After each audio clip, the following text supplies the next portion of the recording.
Welcome back to another reading and correcting with me, Kindar, the Tiger Writes, and Ty, the Tiger Supervisor. These are where I read a chapter from one of my stories and correct it as I go. If you want to listen to these, if you want to listen to these live, it's every Tuesday morning, 8 a.m. Eastern Time on Twitch. And if you are looking to support me, that is on my Patreon. Today we are doing chapter 111 of Breaking Step. Da, da, da, da, da.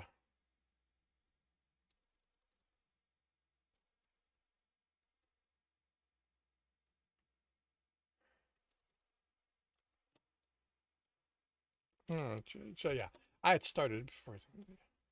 Okay. Tibbs hurried down the stairs, pulling his sense tightly against him to keep from sensing what was ahead. He still shivered as he ran past the door to the room that still didn't know what had happened to it.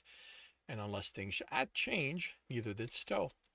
This way, Genny called ahead of him, but Tibbs had to stop before running into the wall. Into the wall. He placed his hands against the solid wall, against the stone. Let's just placed a hand against the stone. Genny? Oh, she said, then was silent. Tibbs stepped back at the rumbling that preceded the wall opening. I forget you can't just move about. He slipped in as soon as the gap was wide enough and came to a stop. The room wasn't what he'd expected. He realized. He realized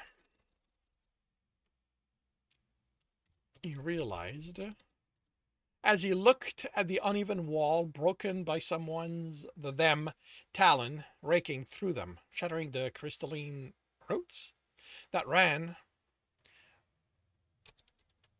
Okay, that's not capitalized. That ran over them and to an uneven hole at the back of in the back wall. He forced a question and attention away from the damage and looked for Stowe among the stone and crystal rubble. He cursed. Of course he couldn't fight him. Stowe wasn't a person the way Tibbs was. There wouldn't be an injured body for him to recognize. Genny? Where is he? He looked for something out of place. Sense for the same.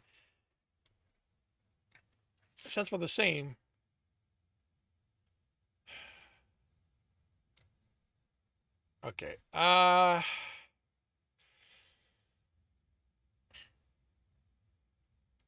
Okay, this. You couldn't sense a person. For the same other place. Okay, extending his sense.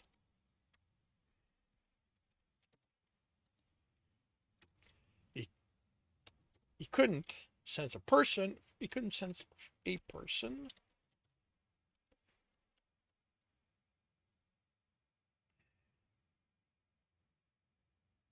There's anything else.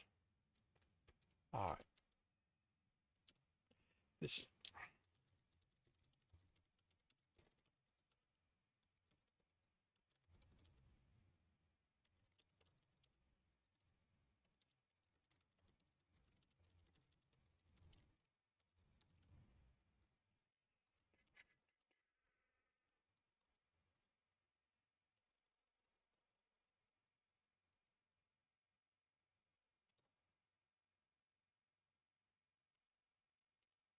Okay.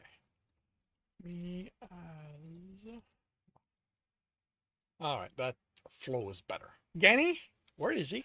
He looked for something out of place, extending his sense. He couldn't sense a person, but he should be able to feel someone different from everything else.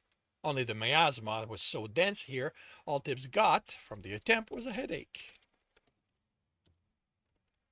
Here, she whispered, ahead and to his left. Only miasma was so dense here. Okay, I guess you don't want.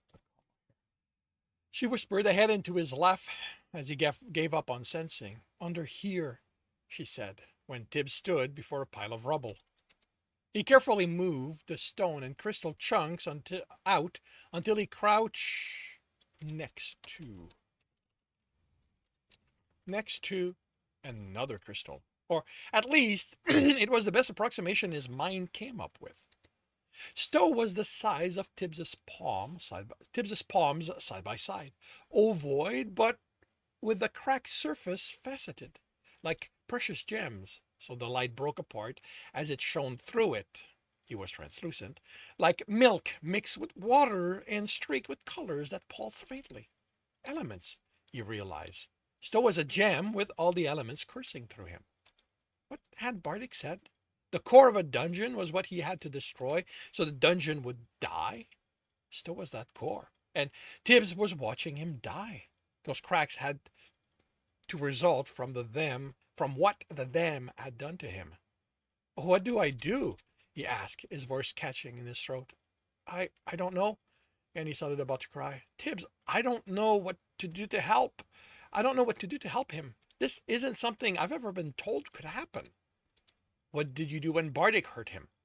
She didn't answer. Genny, I need something if nothing.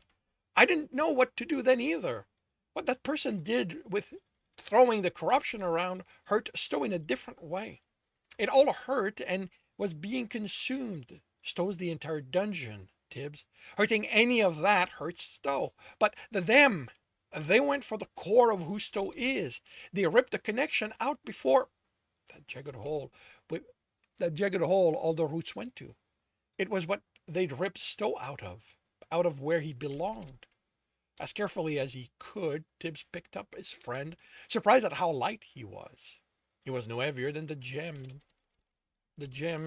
Tibbs compared him to. There should be more weight to who he was. Stowe was more than what he held. He was the dungeon. With him in the palm of his hands, Tibbs sensed the element that made Stowe's core. They didn't mix the way liquid dumped in a barrel did. They moved within him, around something he couldn't quite make out, with a shell of life essence. The essence slowly leaked through the cracks. Tibbs? Stowe said, something so far away it scared Tibbs. I'm here. Everything's going to be okay. I'm taking you back where you should be. They're wrong, you know. About what? So long as Stowe talk, he was there and Tibbs could help. I didn't do it for you. Did what? He studied the hole. Genny, how do I... He moved Stowe within it. He forced himself to sense through the pain for a hint of how Stowe fit. Help Craggle Rock. Help your town. My town. The... She trailed off. Cradle's gone, she whispered. They destroyed it, and Stowe isn't strong enough to remake it. Can you? Tibbs asked. You told me they needed help, Stowe said, seemingly unaware of the other conversation. So I guess it's your fault, in a way. He chuckled, then fell silent. I can't make anything, Tibbs. I'm not Stowe. Stowe, keep talking. He asked. He'd ask about the third floors, and Stowe said she'd made it once his friend was safe. Genny, what does the cradle do? You told me. Stowe sounded as if he'd startled awake. But I did it because someone told me they needed help. Not because it was you. He fell silent again, but spoke before Tibbs prompted him. You told me how I could help. The others, they just talked about the problem, but I didn't understand what it meant for the people who helped my runners until you explained it to me. It's Stowe, she said, sounding exasperated. It's the dungeon. It's where Stowe is. It's how it all works. She let out a cry of anguish. I don't care about the rules that say I have to let my people suffer, Tib said sharply. Runners come inside me to test themselves. Those outside shouldn't be tested like that. I'll break all the rules so I can help them. Do you hear me? Tib still tried to yell. Come back here and I'll show you what I can do to someone who threatens my town. So that's how he controls things. That's why the them destroyed it. So he couldn't stop them from taking control. It's more than that. It's Tibbs. I don't know how to explain it. All of it, the dungeon, it's Stowe, the way your body is you. Stowe's core is you, the way, she screamed, the way I'm me. The thing that makes me think me. He didn't think about it much. Karina had told him there were people researching what made them different from animals, but it was something Tibbs hadn't cared about. He was. What else was there to it? My body protects me. He chuckled. It cradles me. Could he cradle Stowe? The outer shell was mostly life essence. If he wrapped Stowe in it, it would help, wouldn't it? He held Stowe against his chest and poured life essence over him. Tibs was ready to give Stowe everything if it meant he. Stowe screamed in pain, and Tibs stopped. What did you do? Then again he demanded as Stowe's whimpering calmed. I tried to save him. Were the cracks larger? That was too much. Then what's the right amount? Tibs demanded, then breathed. She was just scared for Stowe as he was. I don't. That hurt. Stowe sobbed. Kenny, Tibs said when he didn't speak more. When she didn't speak more, breathing his anger down. I know you don't know much about this, but I need you to do your best. You know Stowe. You know more about all of this than I do. Why am I being hurt for helping my friends? Less, she stated. How much less? A lot, Tibs. I don't think you can do it. That element is so dense in you. I can control how much essence I use. He extended the thinnest strand of life essence he could, no more than a gossamer of it, and touched it to the outside of Stowe. When Stowe didn't react, other than the quiet sobbing that had accompanied his previous question, Tibs moved the strand to one of the cracks and filled it. Stowe whimpered. It's not going to work, and he whispered as Tib pulled the essence back. I'm not letting him die, he replied through clenched teeth, wrapping Stowe in what gossamer of essence.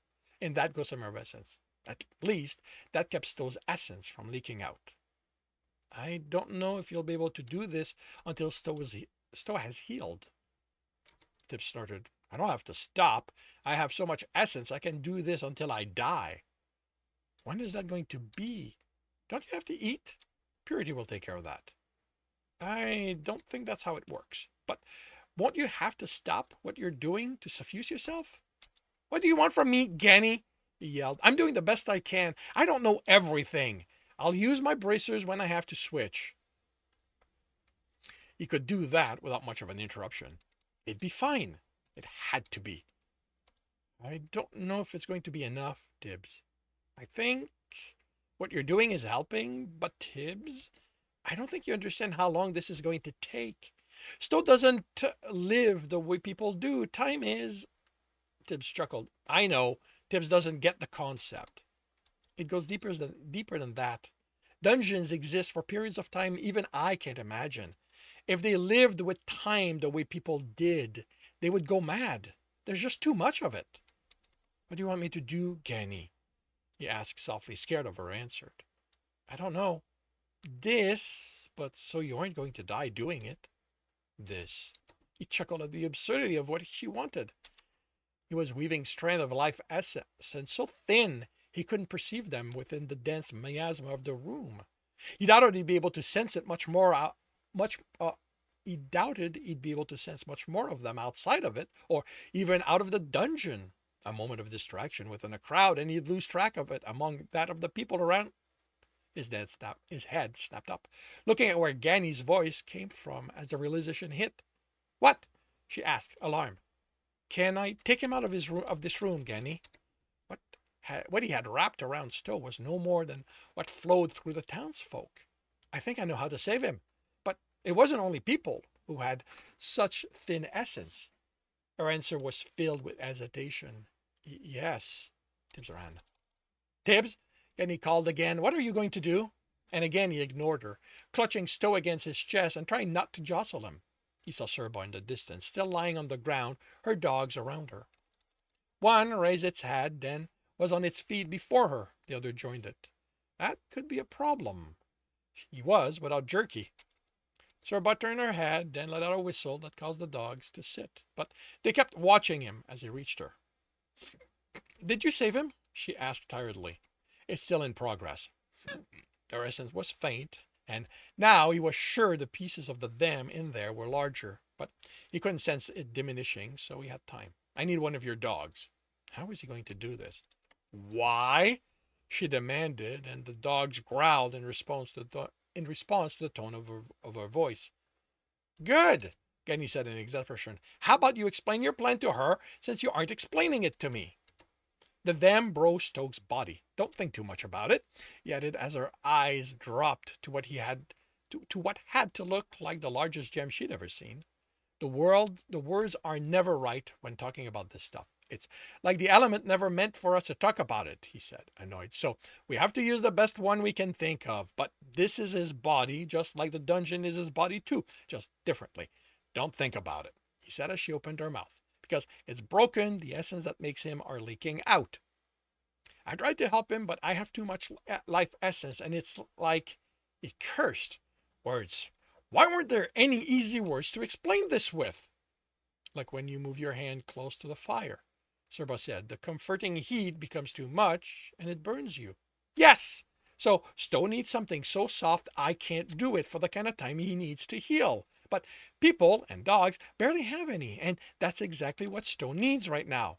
He made a knife with metal and looked at the dogs over. Was a larger one better or no? Serba grabbed his wrist. You aren't hurting one of my dogs. I have to. Stowe's going to die otherwise. Then use me. No, he replied, disgusted at the idea. I can't do that. Last I checked, I'm people. You said I'm like my dogs that way. She smirked as if the comparison was a badge of honor. I'm going to have to put him inside. He moved his arm so she had a better view. Maybe she hadn't realized how much of Stowe there was. It's going to hurt. It might. He looked around. Genny, what would it do to her? I don't know, Tibs, she said eventually. If this has ever been done, I've never heard about it. I'm not taking the chance. He pulled his arm out of her grip, but she grabbed it again. I want to help you save him, she told him, tone firm. But I'm not letting you do that at the expense of one of my dog. They've done nothing to deserve that. And you have? She laughed, then coughed. Tibs, I'm a Wells? Do you have any idea what's the best thing I've ever done in my life other than look after my dogs? He hesitated, then shook his head. Decide you were a leader worth following. That's it, Tibs. My life is a waste of me hurting people because it's what I was told to do by someone I followed. I wasn't even trying to find something better like Jackie did until you bribed your way into my dogs. They were all that matters. The rest of the world I'd have watched burn. You might not survive, Serbo. I mean, Stowe's all this. And I don't know what that's going to do to the you that's you. Your dogs, they matter a fucking lot more than I do, Tibs. She tightened her grip on his wrist. The me you talk about? That you say might stop being me? Well, that isn't someone the city's going to miss. She motioned around. This? Without a dungeon, Craggle Rock dies. A dungeon city needs a dungeon, Tibs. It doesn't need a Wells. He swallowed as she moved his hand. When the point was over her heart, she looked at him. I'm asking you to let me do one thing that will matter to more than me or my dogs, Tibs. I've never wanted to be a good person until now. This is the only chance I get. Okay, he wiped at his eyes. But I have to do something first. Those pieces of the them are leeching your essence away. I have to take them out. He considered Stowe, the gossamer essence he maintained around him, and how much attention he needed to make sure it didn't change. I won't be able to do anything for the pain. She chuckled. Don't worry. Pain is something I'm used to. All he saw on her face was determination. I need you to hold them. I'm going to need both hands. He offered her Stowe. She hesitated, then gingerly took him. It's warm, she said, surprised. Tibbs nodded. He breathed his nervousness away, then proceeded to cut into her stomach. The loudest sounds she made were groans as he worked. The dog's she clung to was louder in its complaint than she was. He went slowly. Faster would only create problems, even if he could sense where the delicate areas inside her were. When he found a fragment of the them, he extracted it and flung it as far as he could. Hopefully Stowe absorbed them, and it would help him heal. If not, Tibbs would make sure they were destroyed. He worked long enough that the dogs replaced each other when one pulled out of Serba's crushing hug. Her clothing clung to her with sweat once he threw the last piece away. He looked at the gaping wound he'd made and the blood covering Serba's stomach. He was exhausted, but he wasn't done. He still had to. Genny? How do I? I have no idea, she replied with a nervous laugh. No, she wouldn't. What do you need? Serba whispered. She was pale. That's the problem. We don't know. You said his body's broken. Well, you opened up mine. You might as well put him in. You put him in and see what happens. She offered him Stowe. Serbo, are you? You think I'm going to survive this? Anger gave her voice strength. I can heal you. Then heal him, Tibs. He's why you did this, not to save me. I'm not. Don't say you aren't worth saving. Tibs snapped. Tibs snapped, tears falling. I'm a Wells, Tibs. We aren't good people. Jackal, she snorted. He's got you and that man of his. You have me too, and you can. With a scream that sounded furious to Tibs, she let go of her dog, took Stowe in both hands, and before Tibs could stop her, shoved him into her open stomach.